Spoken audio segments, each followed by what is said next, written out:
Good morning students. आप सभी को एसआरएस ट्यूटोरियल्स में स्वागत है। आज हम लोग संज्ञा के विषय में जानेंगे कि संज्ञा किसे कहते हैं, कौन सा शब्द संज्ञा होता है, संज्ञा के कितने प्रकार होते हैं।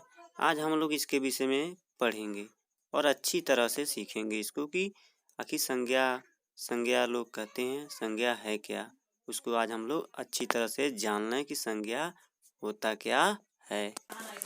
सबसे पहले हम लोग जानेंगे संज्ञा का परिभाषा, उसको आज पढ़ते हैं। जिन शब्दों से हमें किसी व्यक्ति, वस्तु या स्थान का पता चले उन्हें संज्ञा कहते हैं। इसका परिभाषा यह, तो आप लोग इसको याद भी कर लीजिए कि जिन शब्दों से हमें किसी व्यक्ति, वस्तु या स्थान का पता चले उन्हें संज्ञा कहते हैं। जैसे दिल्ली भारत की राजधानी है, मेरा नाम श्याम है, कलम मेज पर है। जो लाल कलर से आपको दिख रहा है ये सभी शब्द जो हैं संज्ञा शब्द हैं। जैसे दिल्ली है, श्याम, कलम और मेज, ये दोनों शब्द संज्ञा हैं।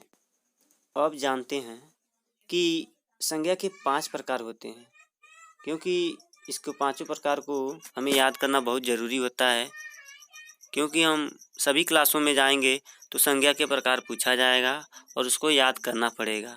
तो उससे अच्छा है कि हम लोग आज जान लेते हैं और उसको याद भी कर लेते हैं कि पहला जो होता है, 5 प्रकार उसके होते हैं। उसमें सबसे पहला जो होता है व्यक्तिवाचक होता है, दूसरा भाववाचक होता है, तीसरा जातिवाचक, चौथा जो होता है समुदायवाचक या समूहवाचक भी उसे कह सकते हैं, पांचवा जो है आपका वह द्रव्यवाचक है।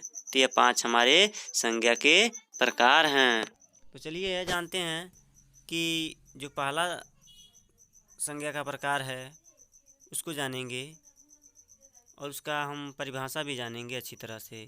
इसका परिभाषा है व्यक्तिवाचक संज्ञा का कि वे किसी विशेष व्यक्ति या वस्तु के बारे में बताता है। यानी जो व्यक्तिवाचक संज्ञा है वो किसी विशेष व्यक्ति के विषय में हमें क्या करता है, बताता है।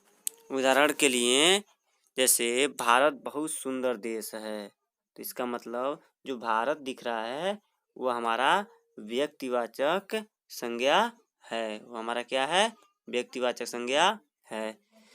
दूसरा है शिवाजी एक बहादुर राजा थे।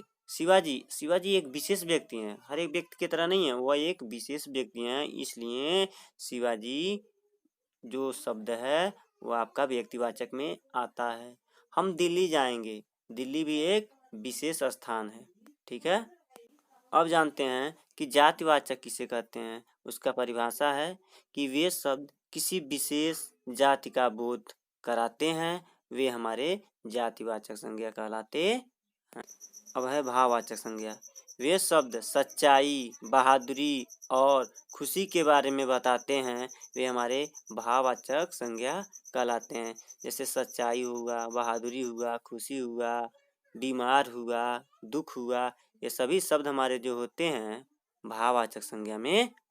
अब हम लोग जानेंगे समुदायवाचक या समूहवाचक किसे कहते हैं। वे शब्द किसी समुदाय या समूह या संगठन के बारे में बताते हैं, वे हमारे समूहवाचक संज्ञा कहलाते हैं या समुदायवाचक संज्ञा कहलाते हैं। जैसे सेना को देखते हैं आप लोग कि बहुत सारे सैनिक होते हैं, तब जा कर के एक सेना तैयार होती है। जैसे आप लोग सुने होंगे राम जी की सेना चली, तो राम जी के पीछे देखते होंगे आप लोग बहुत सारे सैनिक होते हैं। वैसे सभा, वैसे होता है मंडल, वैसे ही होता है परिवार। परिवार में देखते हैं एक लोग तो होते नहीं है, परिवार में होते हैं माता होते हैं, पिता होते हैं, भाई होते हैं, बहन होते हैं, दादा दादी, बहुत सारे लोग होते हैं, तब जा कर के हमारा एक परिवार बनता है। यानी एक से ज़्यादा जब कोई विशेष व्यक्ति हो या कोई भी पर्सन हो, जब एक से ज़्यादा होंगे तो ही जा कर के हमारे समुदाय में आएंगे। उसका कुछ शब्द होता है समुदाय का, ये नहीं कि हर एक चीज़ हो जाएगा।